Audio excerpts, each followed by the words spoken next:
With your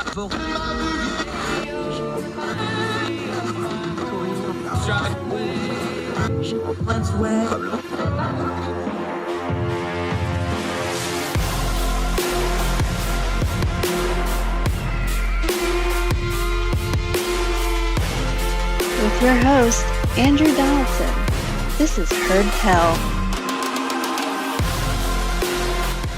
Thanks for being with us for the Heard Tell podcast, long form for those of you that are used to the daily radio show. Haven't done one of these in a while. Going to get back to them on a topic that is very important, as promised. We don't just talk culture and politics. We talk how culture and politics work. And both of those things are studies of people, how they work, how they govern themselves. That all goes to mental health. And it's a hot topic for the last few years. Way back in the beginning, I think the fourth or fifth show we ever did was with Dr. Kathryn Gordon, mental health. It is still one of the top 5 listened to podcasts we've ever done. So long past overdue to touch back in and run back with Dr. Kathryn Gordon, who I'm going to call Katie the rest of the day because I will mess up and say that name wrong. Dr. Katie, how are you, ma'am? Thank you for joining us. I'm doing well. Thanks so much for having me back on. I love having you on because you do what we always like to do. We talk about these really hard, complex things, but you do it in a plain language way. You use a lot of pop culture, which we'll get to a little bit later on. But let's start here with some nomenclature.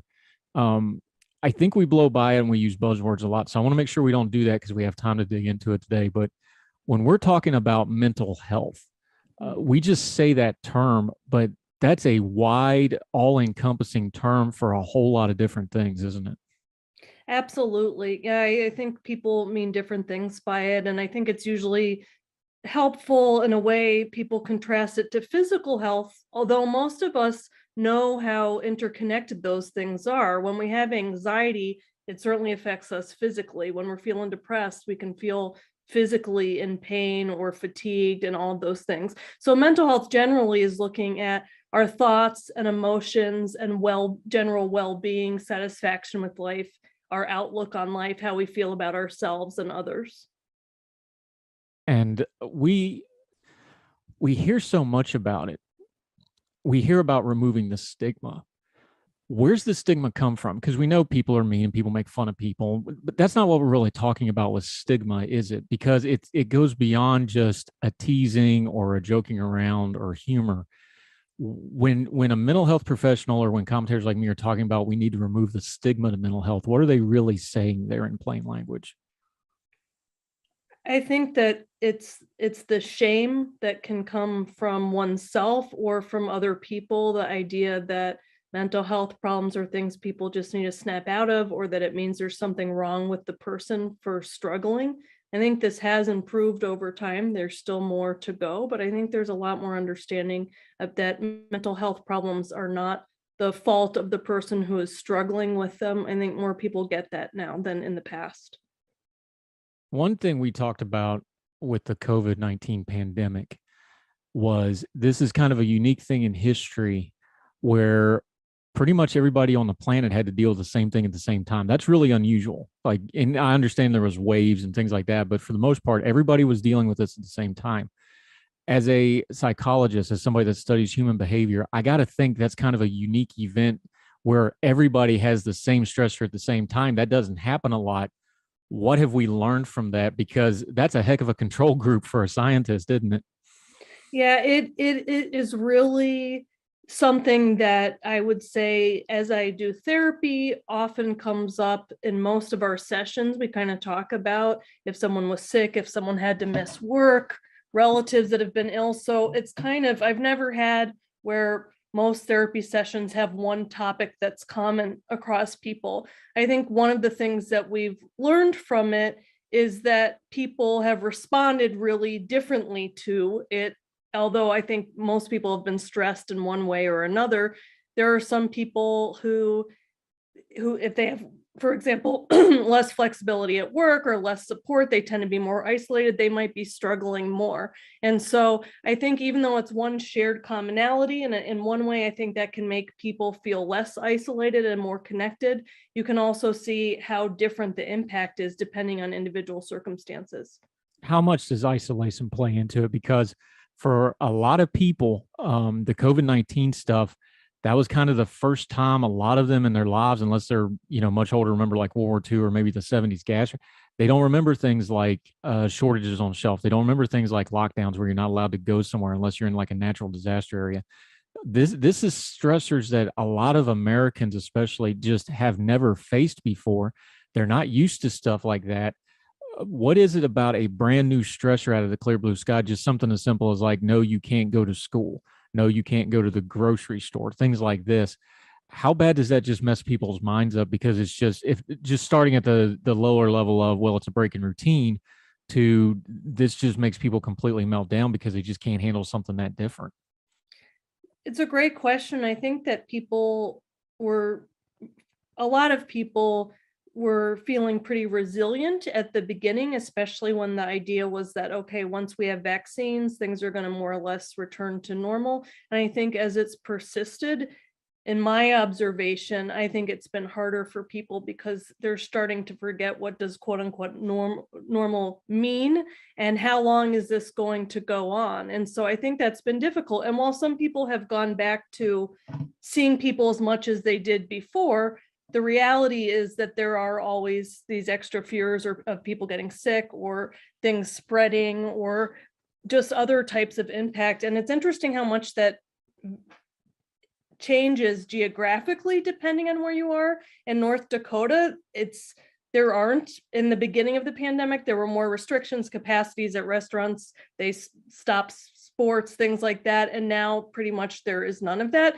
So I think that all shapes people's perspective in isolation as well. But I would definitely say that the more it persists for a lot of people, it's been harder for them. Let's go through some demographics here. Mm-hmm. Let's start with the kids. Just on a common sense level, I'm not a scientist. I can read numbers, I can read data. Mm-hmm. But as a parent, just common sense level, if you interrupt 2 years, I know my kids were home out of school 18 months almost, just to have like 14, 15 months total. That's solid. They didn't do the back and forth. There is no way you can throw that kind of disruption into childhood development and not have some kind of an after effect. How long is it going to be before we know that effect? Like scientifically, I don't think we know the full effect in the data, but you've already been seeing it. We know the numbers are through the roof of people seeking things like therapy and counseling. We've seen the behavior numbers in school. Is this something that's going to take a long time to really get our arms around what we just did? And I understand we kind of had to, so I get it. Is it going to be a long time before we get our hands around what we did to this generation of children with this COVID pandemic? Yeah, it's a great question. I think it's hard to even think about the after time as we still continue to go through the pandemic. But I and many mental health professionals and parents, like you said, just at a common sense level, are concerned about the impact on kids having their activities disrupted. I mean, even the ones where the schools have stayed pretty much open, there are just factors of teachers being absent because they're sick, or faculty and staff or their friends being sick, and all of that stuff. And all of that uncertainty is difficult for kids who really thrive on routine and having regular expectations with regard to school. And that's another thing that understandably people were trying to adjust school back and forth depending on what the rates were, but even that can be really difficult on kids. And then seeing their parents stressed is difficult too. And so I am concerned about the long-term impact this is going to have on kids, and I think that we really need to have a lot of care available for them as they get older. What are we looking for, like, going forward? Because let's just picking a demographic here, because kids are more resilient than we give them credit for in a lot of ways. We don't want to blow anything off, but they are. We're parents. We understand we freak out a lot more than they do, and they're fine sometimes. And sometimes it's the opposite. They freak out and we don't understand why. So what are you looking for from these age groups? Adolescents moving into teens, teens moving into adults. What's some of the kind of indicators or mile markers or whatever you want to call it? You tell me the terminology here. What are we looking for that we should be maybe paying attention to, concerned about, or watching out for as these different demographic age groups start advancing and trying to, even in their own minds, figure out what it is they just lived through? I think one of the things that I am concerned about and is worth looking for is a general outlook on life in terms of, do they have hope for the future? I think that one of the things that's been difficult through the pandemic is kind of getting hopes up that things are getting better, and then there's a new wave and there's a new strain. And in addition to that, kids might have various feelings about how their government leadership, their school leadership are handling things. And I think that can start to make them question the world as a place that they can count on to be running smoothly, for them to get what they need. And so I think it's important to check in with them about what reasons they have for hope, how are they feeling connected with their friends, what do they think about in terms of their future, how has that been impacted. And so it's kind of a general worldview and their meaning in life, and how is that being impacted by all of this, and talking to them about that.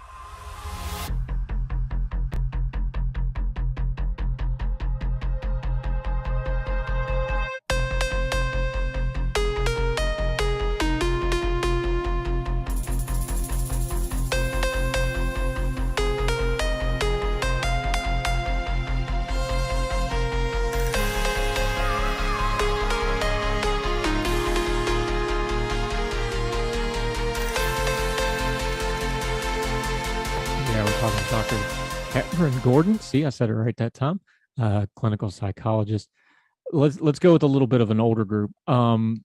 We've got all kinds of data from the Great Recession, 2008, 2009, that the college age young adult demographic, that greatly changed their cultural perspective, that greatly changed their political. There was movement in their political views because they went through that financial crisis right as they were trying to enter the job market and buy homes and these sorts of things.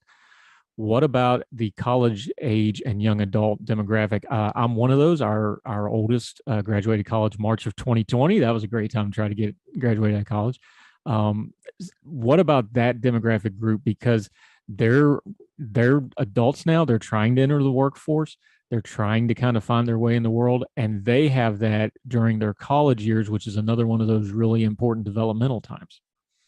Yeah, absolutely. I think that one of the things that I've observed and interacting with college students is feeling some loss if they've had college during the pandemic, where the classes aren't the way they thought they were going to be. The experiences, the social experiences, which of course is a huge part of college, are different than they had hoped.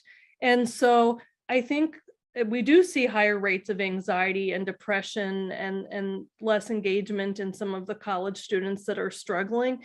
And so I think that it's really important to recognize that, validate that those are understandable concerns, and then provide tools for managing mental health, for thinking about things, connecting, finding meaning, having friendships, finding ways to look forward and have hope. I think those tools are really important, and often they need guidance with it.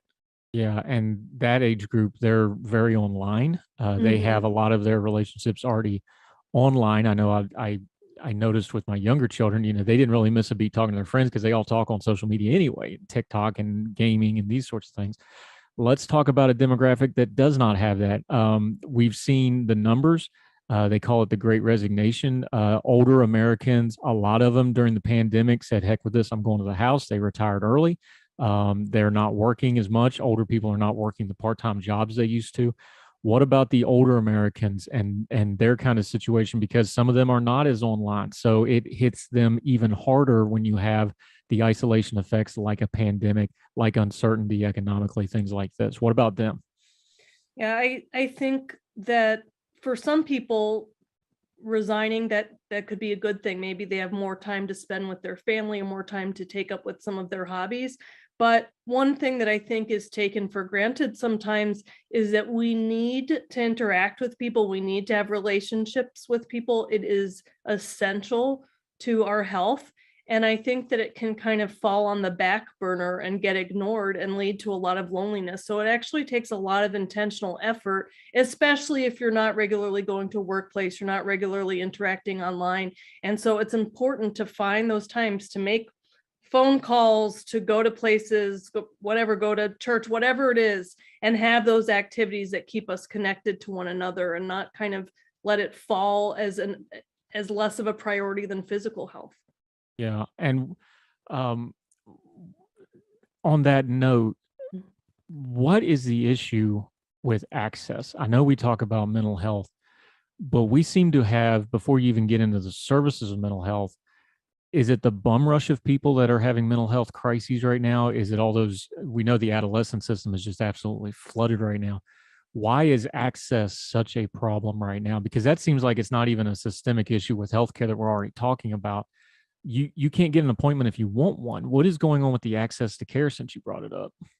There are only so many mental health professionals out there. And so when the need gets that high, it can really just exceed the ability to meet all of those needs. I think that that's especially true in areas that are more sparsely populated, like where I live in North Dakota. There are some rural areas where there aren't that many therapists. And when the demand is that much higher, it just makes it more difficult to get in.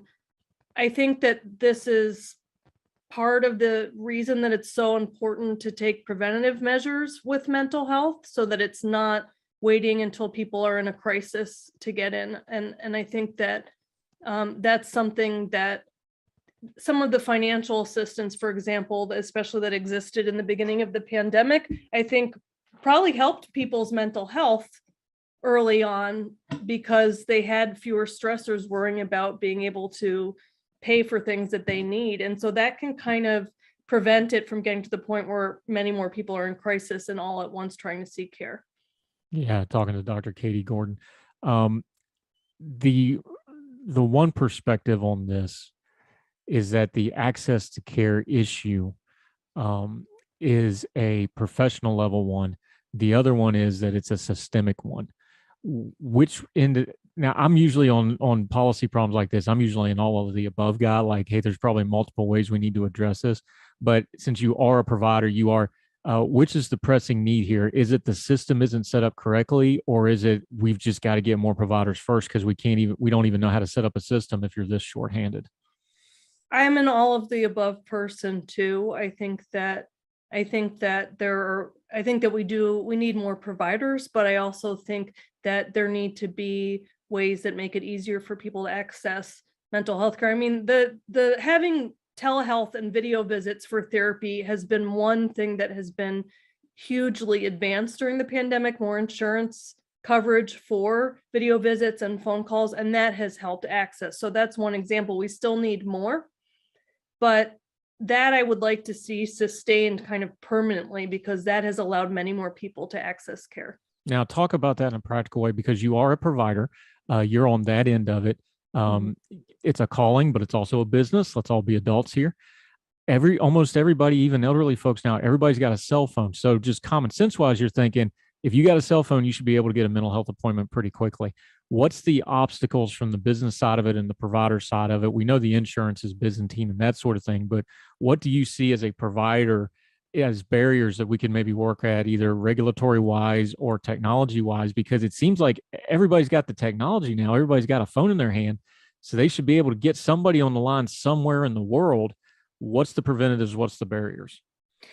I think, like you said, the big thing is insurance coverage. When insurance covers it, most people can make it work, even if it's just a phone call. I think it's harder for children and probably people with certain mental health needs, where it is more important that they're seen in person. It's harder to stay engaged on a phone for many children and for some people. And so I do meet with people in person and also do telehealth, and having both of those options has been helpful depending on what the person needs.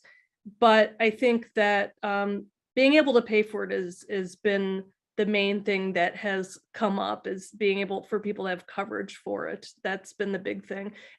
From a provider standpoint, I have had no problem. I mean, there are technical issues sometimes, but the phone almost always works. And so as long as that's covered for the patient, then that's very workable.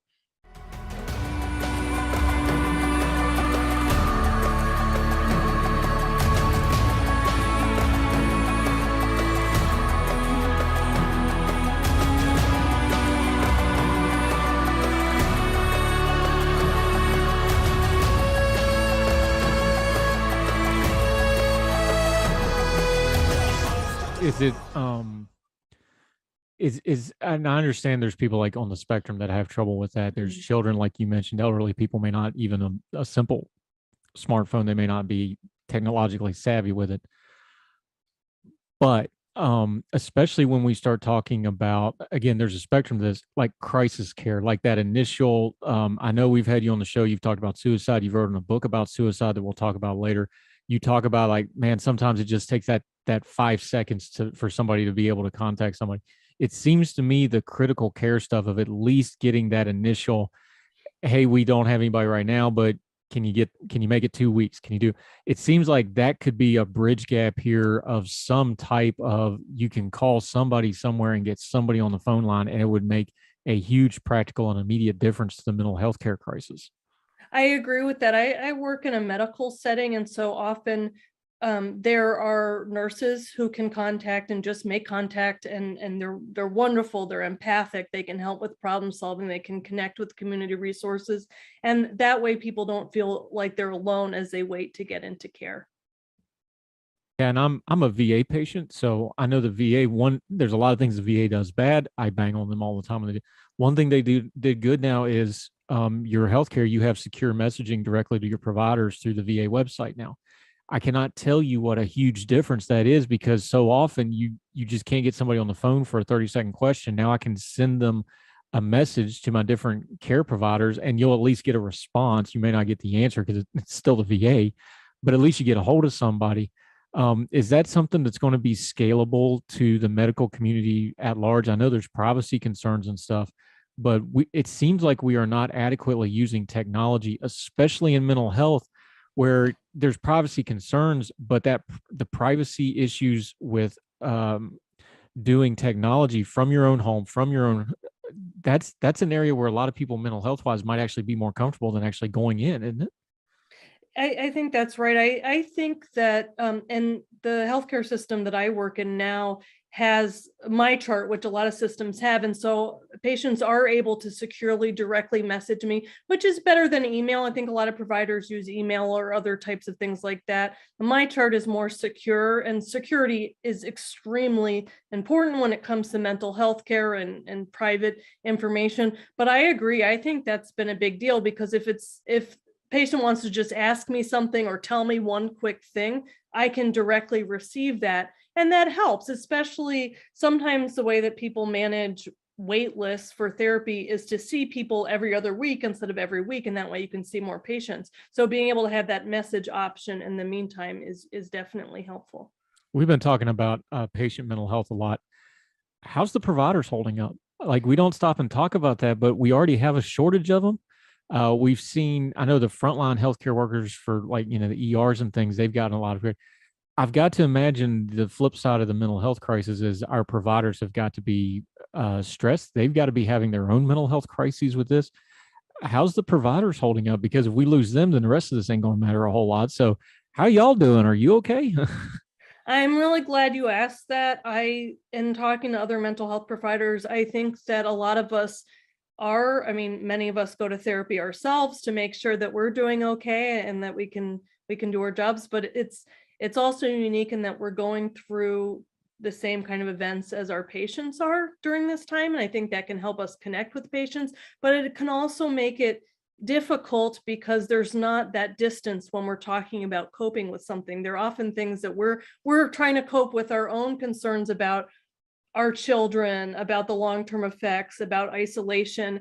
And so I think that it has been wearing and difficult. And I think that some people have reduced their caseloads or, have done things like that, because I will say, at least in our training, something that is really important is that we are trained very well to pay attention to our levels of mental health and well-being, and to make sure that we're taking care of it so that we can provide good care. And so that's not always easy to do in practice. For example, if a lot of people want to get in and be seen, it's hard to say, no, I can't see you, and keep our caseload manageable. So it's a struggle. I think that the biggest support has just been able to talk to other mental health professionals about how we're managing and check in on each other.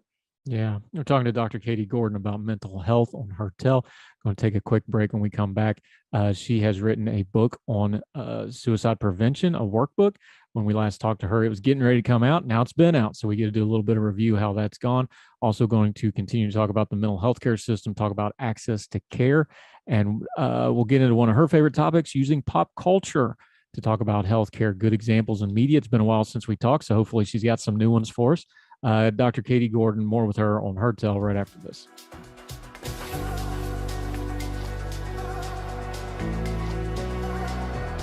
Welcome back to Hertel. We're talking to Dr. Kathryn Gordon, clinical psychologist, friend of the program, one of the OGs. She was one of the first episodes we ever did. Glad to finally have her back. Let's talk suicide for a minute. We had a very high-profile suicide in the news this past week. Former Miss USA. On paper, law degree, MBA from Wake Forest, had a TV gig, was living in New York City, seemed to have everything. Beautiful young woman, only 30 years old. And although they're still doing an investigation, the authorities feel pretty confident this was a suicide, jumped off a building. This is just another example, isn't it, of you just never know with somebody what's going on in their head, no matter how successful, no matter what's going on, and suicide can kind of strike people from just out of nowhere, can it?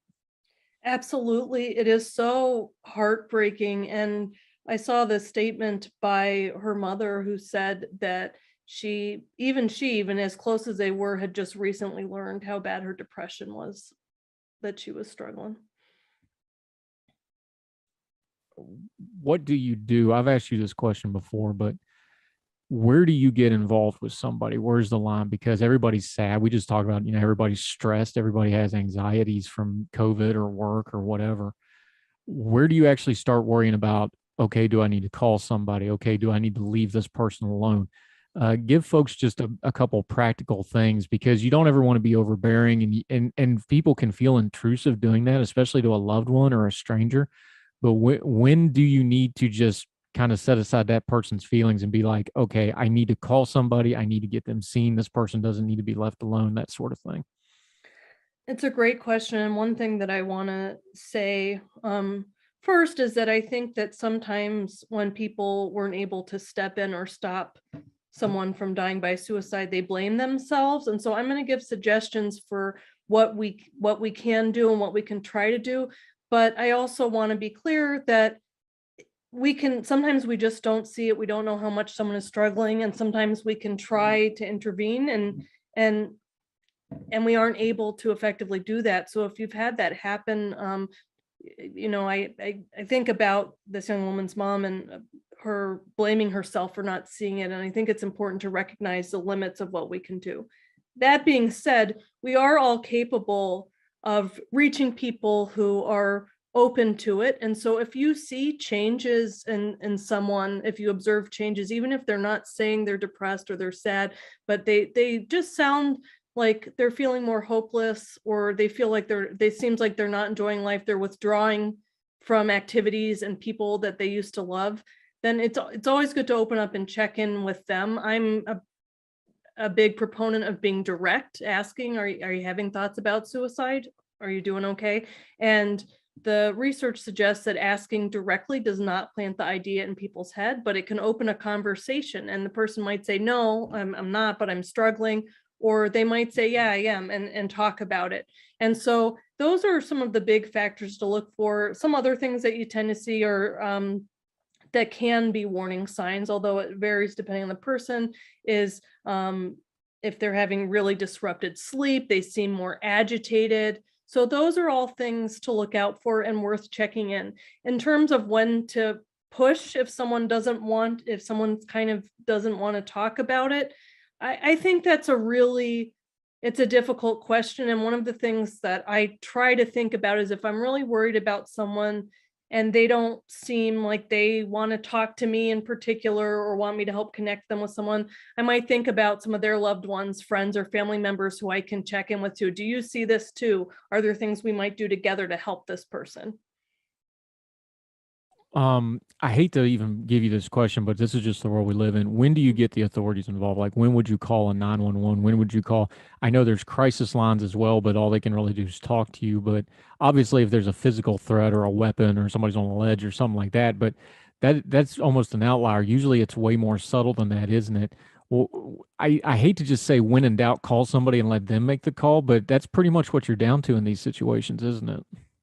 This is such an area of controversy because I think that uh, I don't think there are any simple answers. I will say that if someone has, done something to hurt themselves or they're about to and said that, then that is when I personally um, would want to call the authorities to prevent them from being harmed. I think that if there are other ways, for example, if they're talking about suicide, but there's an opportunity to get them in the emergency room to go over there and those types of things. I mean, it's hard to say. I don't mean to be vague. It's just there are so many different factors that go into it, that I think there are other things to do besides call the authorities in a lot of situations. But on the other hand, sometimes that's the thing that can help if someone is imminently going to hurt themselves and you need help. Yeah. You've talked about when we interviewed you before the book came out, the Suicide Thought Workbook. Have it right here. I did read it. You were nice enough to send me a copy of it. When you're talking about self-help and self-care, because you live in a very rural part of the country up there in the northern Great Plains, when people are just by themselves, is there an effective way to give them some kind of a self-coping tool? Because I know there's no such thing as a cure-all for, there's no Tylenol for suicide prevention. There's not one bullet. But what have you found now? Because you've had about, a year since the book came out, give or take. You've got some feedback and data on it now. Is these tools applicable, and are they working for these people that are isolated, that they can get a book and at least it gets maybe their mind just shifted a lot? We talk in my therapy at PTSD all the time, like sometimes you just got to shift your mind or physically change your mind. Is it effective? That's the feedback that I'm getting is, that people find it helpful. Many of them are also in therapy alongside it and don't find it as a replacement. There is something about having a dialogue and conversation that can be helpful, especially when you're struggling. But there are also people who won't go to therapy or can't access it. And so being able to buy a book for $20 that they can do in the privacy of their own home and not worry about being seen, sometimes that's a better fit for them too. And so the idea was to give more options, of the maximal amount of options available. And there are, I have had some positive feedback about it's a workbook. So the idea was to make it close to therapy, where it's not kind of just throwing all this heavy jargon at someone and they have to think about it and have some huge epiphany or revelation. It's very much broken down into step by step. I ask, the workbook asks a question, they fill it in. There are some small steps to take to make things better, but the overall picture of building hope, reducing pain, and connecting. So I've been very grateful for the positive feedback I received from people that either working with their therapist or working with it on their own, that they found it to be helpful. Talk about the connection of those two, because I've heard you talk about it. You've written about it a lot. You've talked about it on other podcasts. There's a connection between hope and pain. And I don't know how direct a line that is, but people in pain lose hope, and people with hope can cope with the mental ability to handle pain and loss and challenges. If you can hold on to hope, is something beyond what science can, I think you'd agree with this, beyond what science can explain. Why are those two things so intrinsically connected when it comes to mental health? Because they really seem like, not that this is a perfect seesaw, but if you were going to have one, those would be the two counterweights, wouldn't they? Yeah, absolutely. I think that's right. And most theories of suicide, scientific theories of suicide, do look at pain and hope. A lot of people, when they desire suicide, it's because they want to escape pain. It's not that they want to die, they don't want to exist. It's not that. It's that they're in excruciating pain and they want some relief from it. And hope can be a huge buffer, because even if someone is in deep pain, if they feel there's any chance of it lifting and things improving in the future, they can hold on and say, okay, I'm in pain now, but I'm if it's going to improve, I can wait through this. I don't need to end my life. And so that's how they're related. It soothes some of the pain to know that it's not going to be permanently at that excruciating level.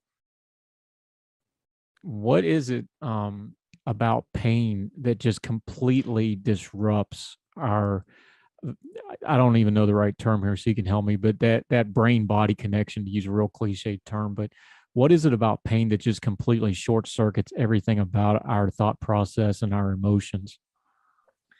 One analogy that I've heard by Dr. David Klonsky, who's a psychologist who wrote the 3-step theory, which I feature in the book, that I thought was a really useful way to compare to pain, is he talked about when you have food poisoning and you're so sick, you can't really think of doing anything else because it's all consuming how terrible you feel. And that's kind of how pain can be when it hurts that bad, that it is physically very difficult to move your attention to other spaces or to imagine feeling better or feeling different. Because if we think about it from like an evolutionary perspective, we're meant to pay attention to pain. It means something's wrong. It means we need to do something to make it better. And so that's why I think it just becomes all encompassing until we learn tools to manage, step back, and alleviate it.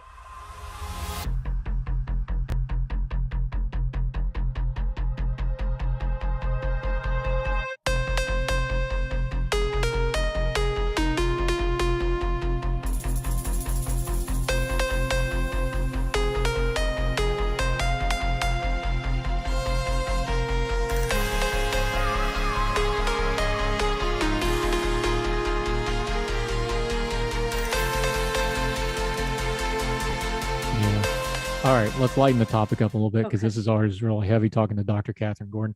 I love you do this. You do this every time we talk to you, but you love to use pop culture references to talk about mental health. We're talking about some ways to self-care. Part of that is in taking media that portrays mental health in a good way. So give us a couple of the new ones. I know you've wrote about like BoJack Horseman in the past, other shows that have had good, positive, some that kind of surprise folks, but what's a couple you've seen lately? Positive mental health applications in media, in movies and TV shows, whatever the case may be.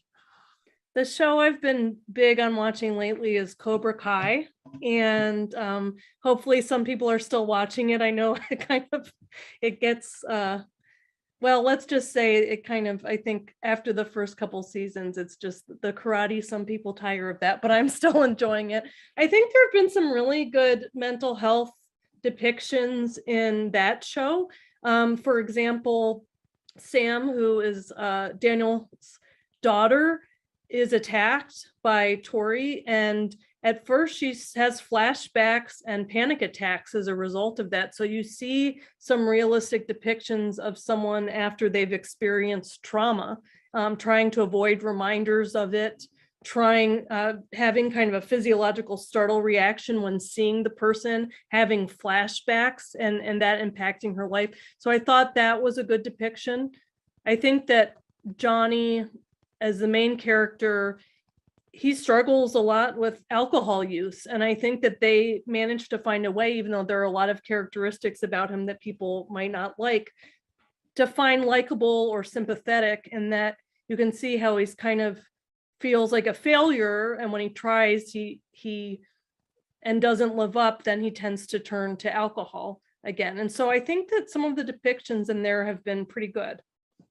Yeah, I find Hollywood to be really ridiculous in a lot of cases, and I know we're doing streaming and it's not all Hollywood anymore, but for lack of a better term, you know, like where we have we have parental ratings about there's smoking in this picture, like what, really?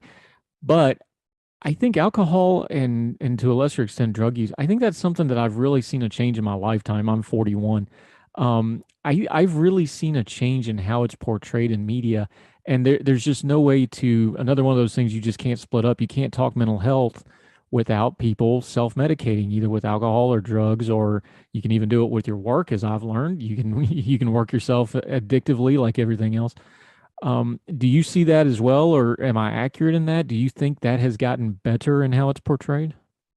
I think so. I think that it's less, I think that there are ways that it's shown kind of less as like a self-control issue and more of that people have a lot of stressors, and one way that they might be prone to dealing with that is through substance use. And one of the things that they have done on Cobra Kai is they show a lot of backstories and show kind of when they didn't learn good mental health coping tools and some of the absence of parental figures in their life. And so I think that kind of context helps to make a more realistic picture of why someone might continue to try to escape the negative emotions they're feeling or the pain they're feeling through alcohol or substance use.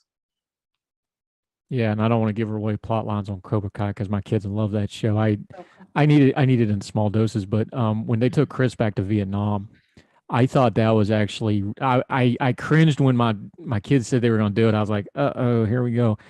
I thought they actually did really well with that. I thought because you have such a just bluntly evil character, and some of it was a little over the top. The military accuracy wasn't there, but as far as explaining how somebody becomes evil, and I hate to use that term, but he's the bad guy in the movie.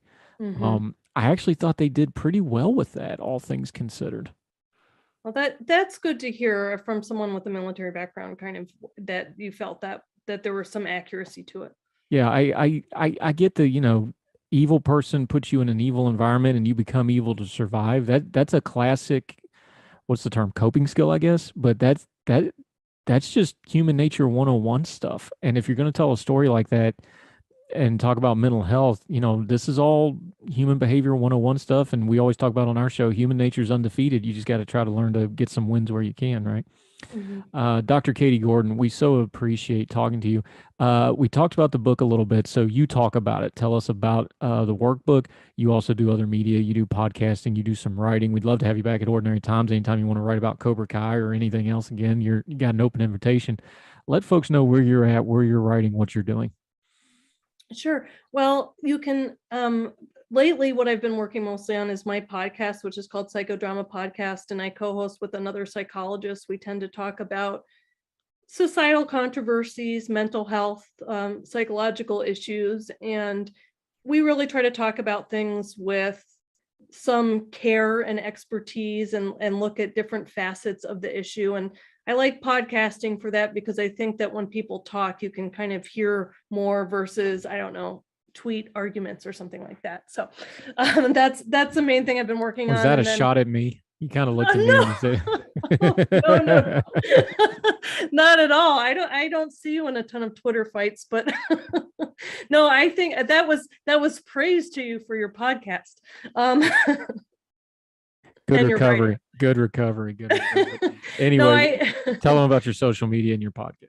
I am on Twitter at Dr. Kathryn Gordon, DrKathryn It's the same on Instagram.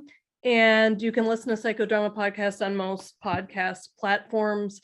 I also write, although I have been writing less just for the sake of time. I do sometimes write for Psychology Today, but you can find links to the stuff I've written on my website, KathrynHGordon.com. And you do great work, and we appreciate you greatly.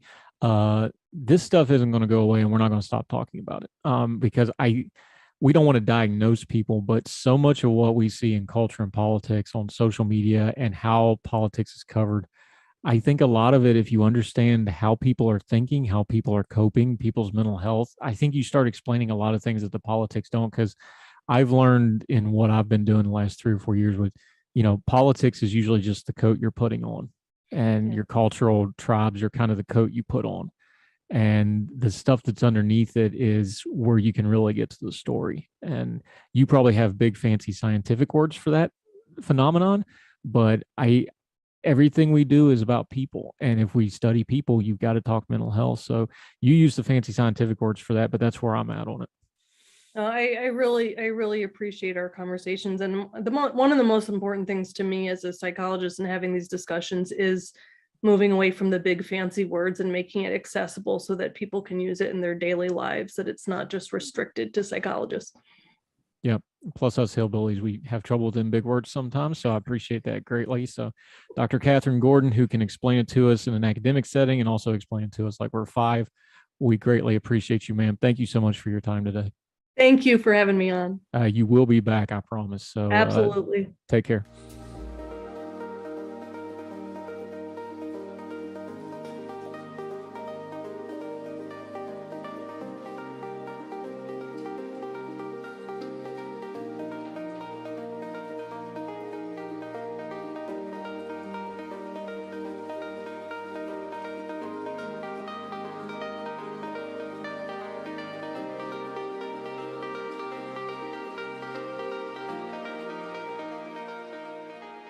We are going to talk about mental health on this program, both on Heard Tell, the long form, and on the radio show, the Daily Show. It's too important not to. So much of what we do is just based on our own human behaviors. And we excuse it off with other things. But if we don't take care of our own mental health, and we don't take care of each other's mental health, and we don't care about each other's mental health, a lot of this other stuff we're talking about just isn't mattering as much. We want to gloss over things and stay busy without dealing with these underlying problems. We're not going to do that. Our culture has major problems in it. And a lot of those problems are we're not taking care of ourselves and we're not taking care of each other. It's something we're going to work on. It's something we're going to talk about. We're going to have experts on like Dr. Katie Gordon and others.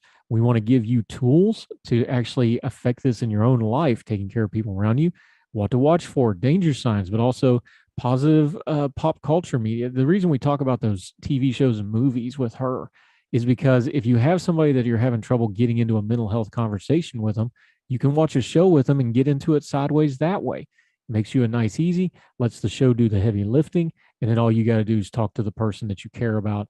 Kind of makes it easy. We want to do practical things on our programs. It's not just buzzwords and ethereal theory and things that somebody somewhere else needs to do something about.